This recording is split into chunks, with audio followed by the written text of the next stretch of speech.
This is the Big O Show. This is the Big O Show. All right, Cham, how you doing, man? I'm good, man. Out here in this heat in Jacksonville, but I'm good otherwise. I thought I was gonna have to put on my dreads. You mentioned Omar Kelly. I thought I was gonna have to put on my dreads and yeah, do my best Omar impression. My bad there. I'm thinking it's noon and it's only 11:15 here for the 11:15 hit. By the way, do they pay you extra to send you to Jacksonville? I'm just wondering. Oh, he froze right on the. It's like, all right. So, do they pay you extra to go to Jacksonville now that you're unfrozen? No. They do not pay me extra. Do they? They should pay you extra, right? Or right. Are you? Do they make you stay overnight on a cruise ship when you're in Jacksonville? what goes on when you visit Jacksonville? Are you staying at the landings? That's where you're at. The landings. That's the hot place to go to. Yeah, I'm staying in Jacksonville Beach. I figure it's a lot better than downtown Jacksonville, which I don't think has anything of anything. At least there's a beach in Jacksonville Beach. So, I'm actually leaving today. So I'm going from practice. I did a hit this morning. I got a hit at 1:30, and then I'm going straight back home. Okay. So no extra night for me. I spent a night last night and Sunday night, but I'm heading home. Trevor Lawrence obviously must be really happy that Urban Meyer's not around anymore, right? I mean, that's got to be right. That's got to be like the whole thing was lifted off that whole damn franchise when they got rid of that bum, right? Oh my goodness. You want a money quote? I just literally left Josh Allen, the other Josh Allen, the outside linebacker for the Jags, his presser, and he said they asked him if there's a big difference between Doug Peterson and Urban Meyer, and he just laughed and said, "Oh yeah." He said it's actually a professional locker room now. It's a professional setting, and he talks to us like grown men. I'll just leave it at that. And Doug Peterson was a player. Yep. Okay, that they should respect that. And he's been a Super Bowl winning coach. And I know there's some talk that he might have lost the locker room a little bit in Philadelphia. And maybe he learns his lesson from there or whatever. But obviously he's a much better prepared coach for this level than Urban Meyer ever could be. You know what I mean? Oh, so, God, it's not even close. So I thought it was bad with Urban, like from the outside looking in.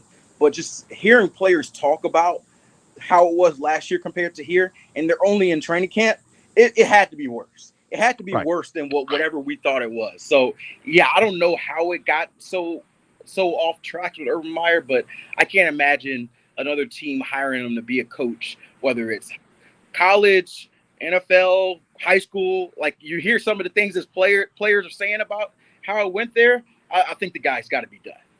Well, no, listen, let me this is a disease that's part of our society, my friend. And this is not just an Urban Meyer thing. This is a societal thing. And we start off with the really talented kid in high school, and we allow him to skip class and get away with everything. And we get people to do their tests, and teachers look the other way and give him the grades, and then they entitle him. And then he moves on to college, and then he gets away with the same shit. Well, it's the same thing in the corporate world. You got an abusive boss, and he gets away with it, and then he goes to his next stop, and what he's doing, he doesn't feel it was wrong.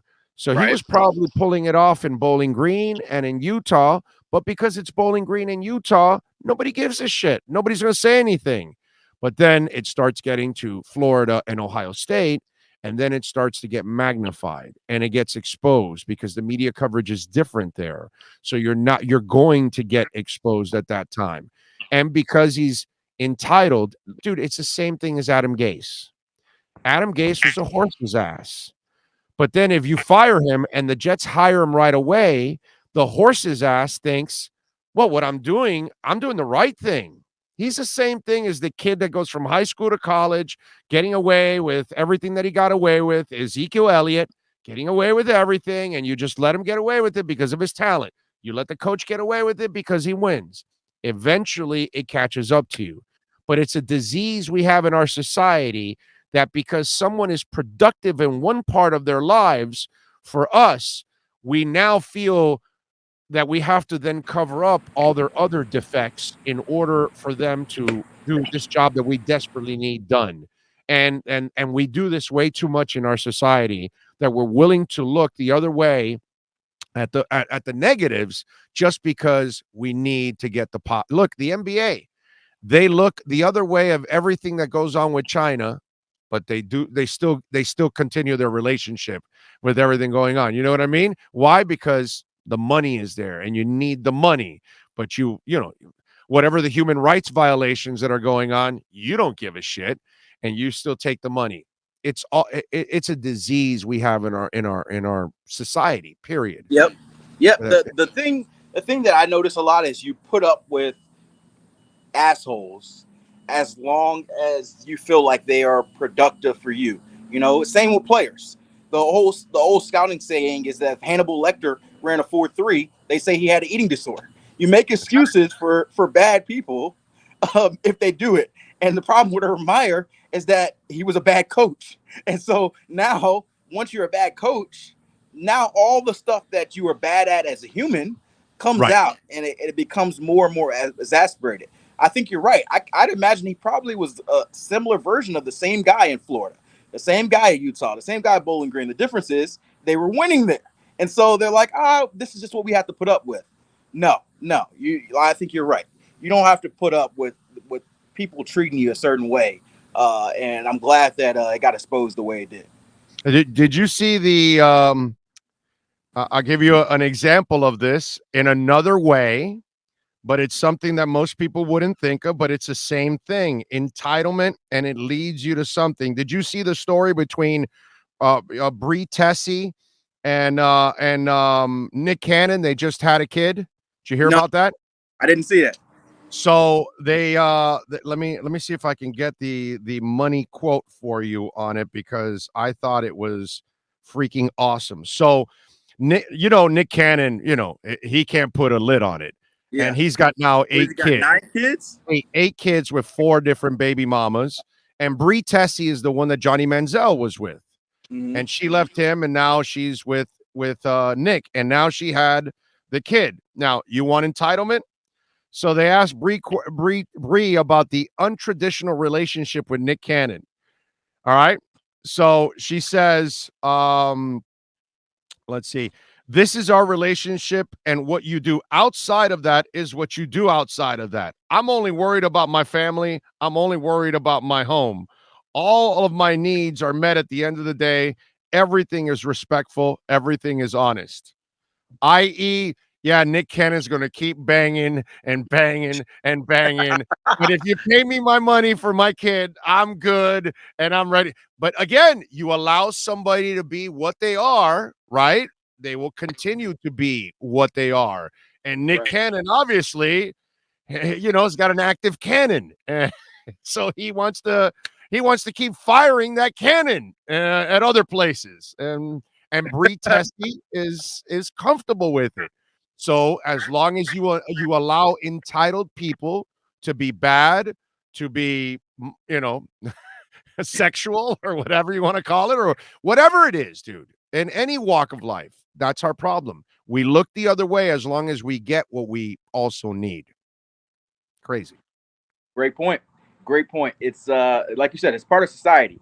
Hopefully we get better at it at some point soon. We won't. No. But no. I try my best in life to not follow that principle. I only allow people in my life that I get along with and that I can tolerate as humans. And like, I've cut people off because I just didn't like who they were.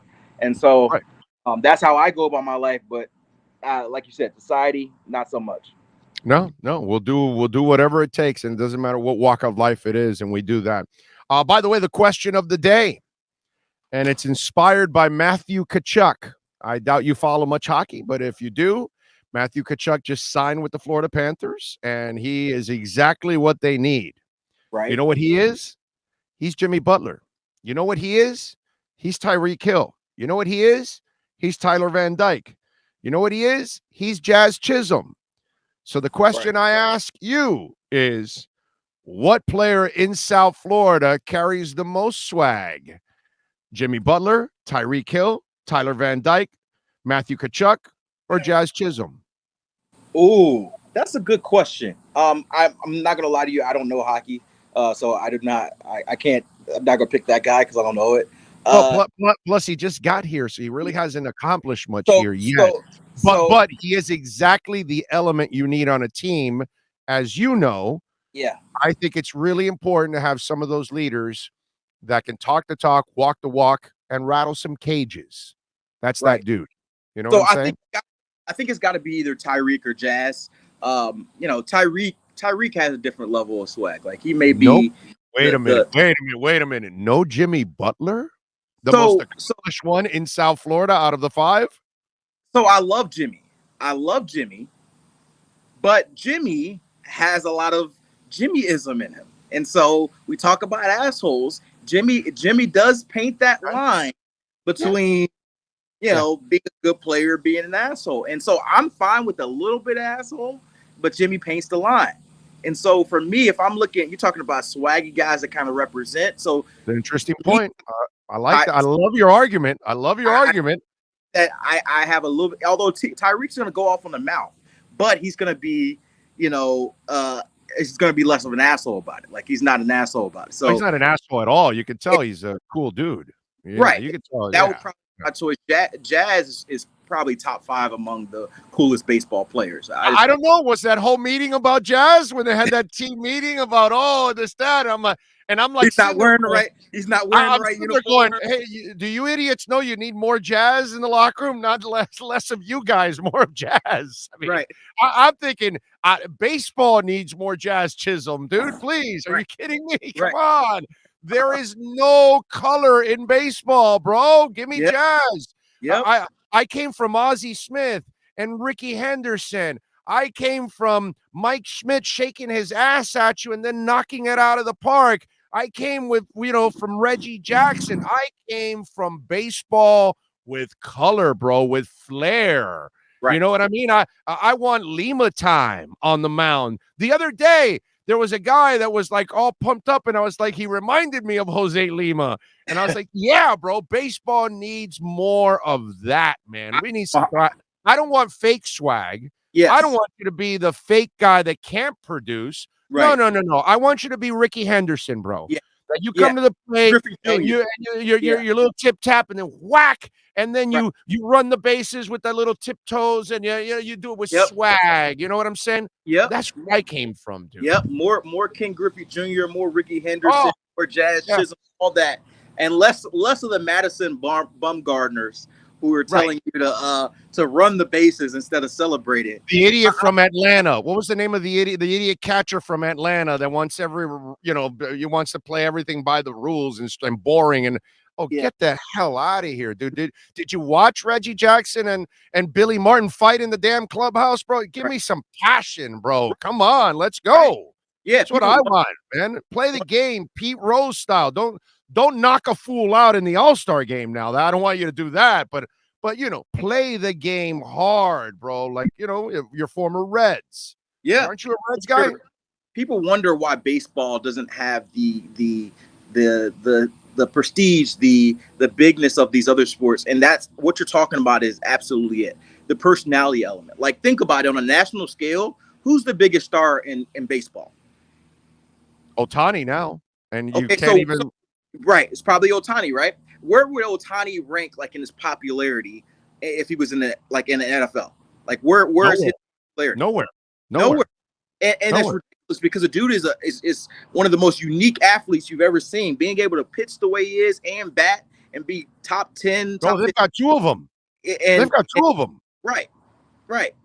Yep, him and Mike Trout play on the same team, and you know what? The Angels are probably the 25th most talked about team in baseball. Baseball doesn't know how to sell its sport. Exactly. You watch football, basketball, and soccer. The players are on social media. You watch commercials; they're all over the place. Yep.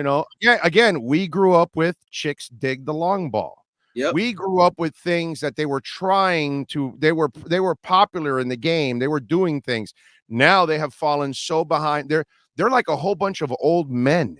Exactly. And even like we talk about the steroid era, but I grew up on the Barry Bonds, the Sammy Sosa, Squires. Even if they weren't clean, I knew them. And they got me excited to play baseball. I remember when I first was trying to play baseball, I tried to make my swing like Sammy Sosa, swinging Sammy Sosa. And Well, so you weren't taking steroids and using a cork bat, right? So that's where you why failed. Oh, I and just by the way, you also didn't dye your skin. so You got to that do that too. You know what I mean? Because right now he's looking like Michael Jackson. yes, Which is yes. He's taking a complete different turn. But I'll tell you this: if I would have taken steroids, maybe I would have been in baseball. So maybe that was my mistake.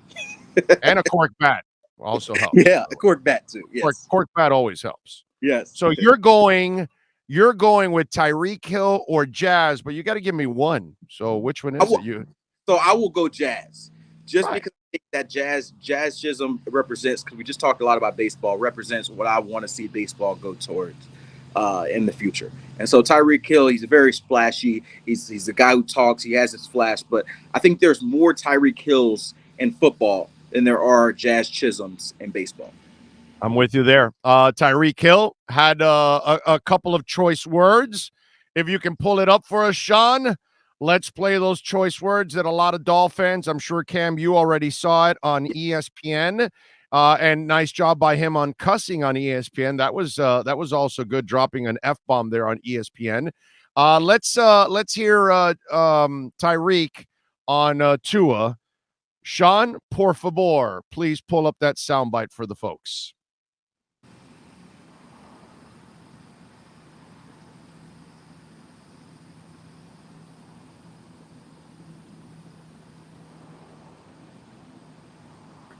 You know what I'm saying? Because you had an opportunity to pick between Tua or pick between Zach Wilson, and you decided South Beach instead of New York. What was the determining factor in that?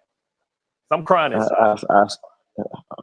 I say it once and I'll say it again. You know, Zach Wilson is a dog, but I'd rather play with the most accurate quarterback in the NFL, dog.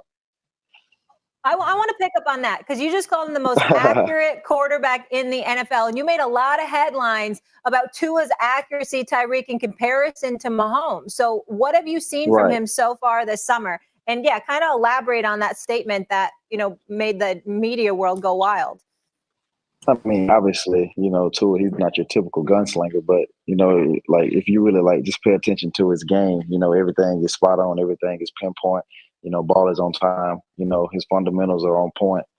So, I mean, he takes the time to make up in other areas and be great in those other areas that, other quarterbacks may not be good at, So that's all I got to say on that. Tua, he's a fucking heck of a competitor. He's a hell of a hard worker. So like I say, man, I'm excited to work. Go to work with them, compete with them, and, battle with them.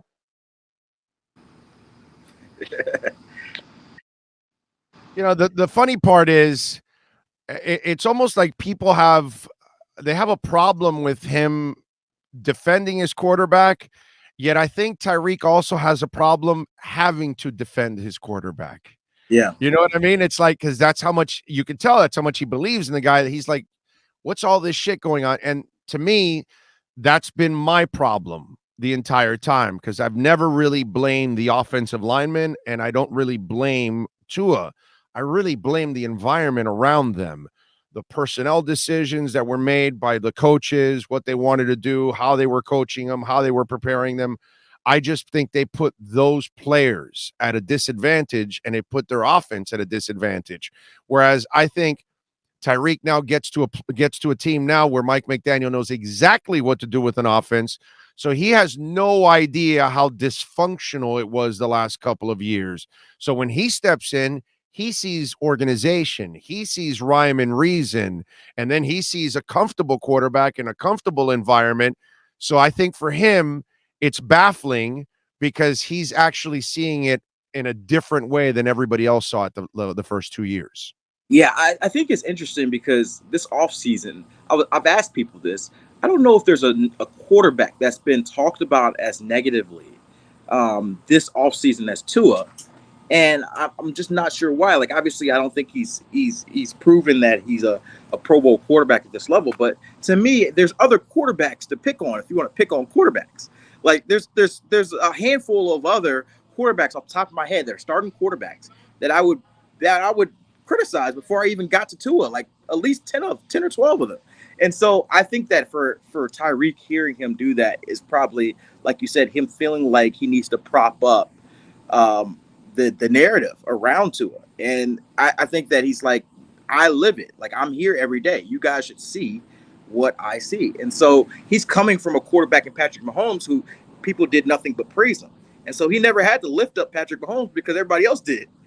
Right. Now nobody else is lifting up Tua, so he feels like, especially as him being the highest paid player, the face of the team, he's got to do that. He's got the platform to do it. And so I don't see any issue with it.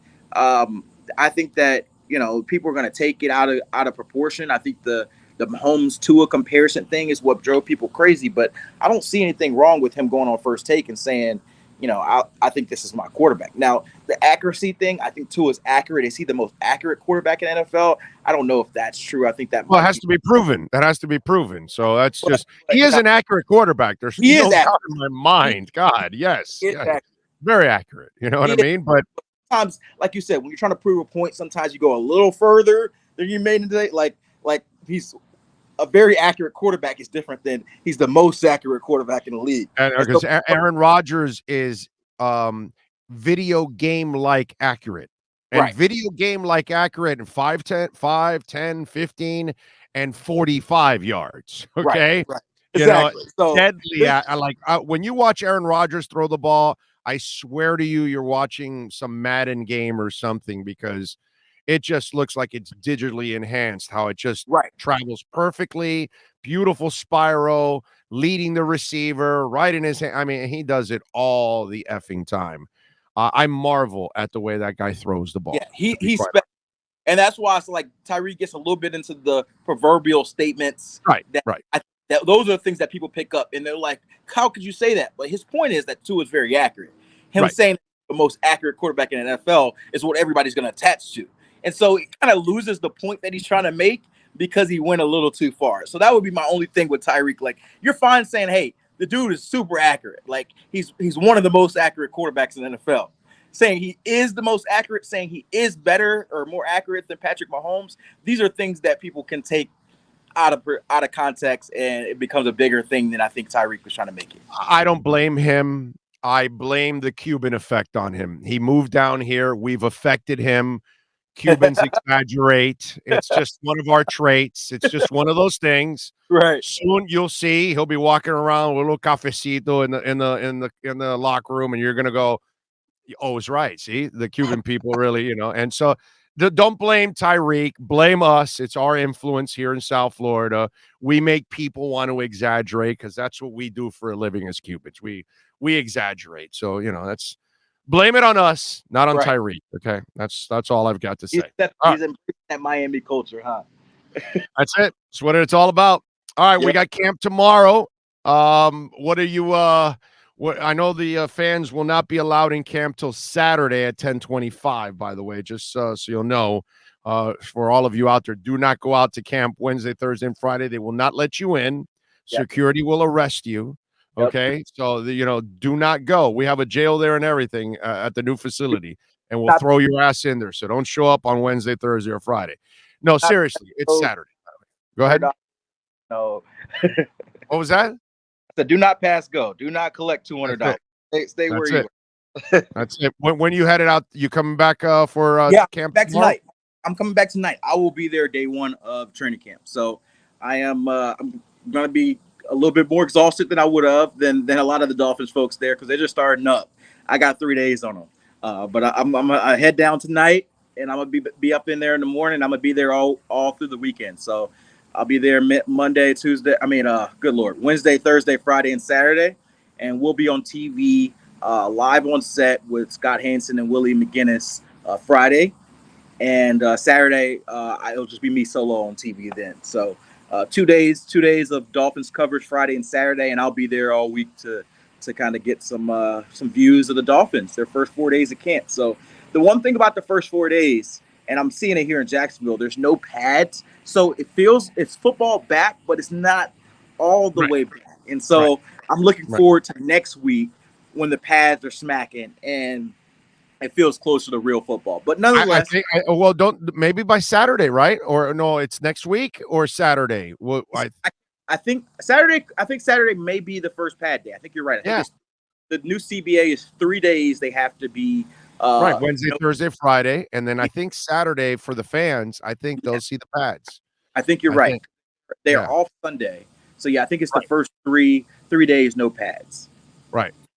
So yeah, we'll be out there Wednesday. We can't be there Thursday and Friday because we've got appearances in a couple of places like always. But we'll be back on Saturday to get camp out. So looking forward to it. Cam, as always, appreciate you, my man.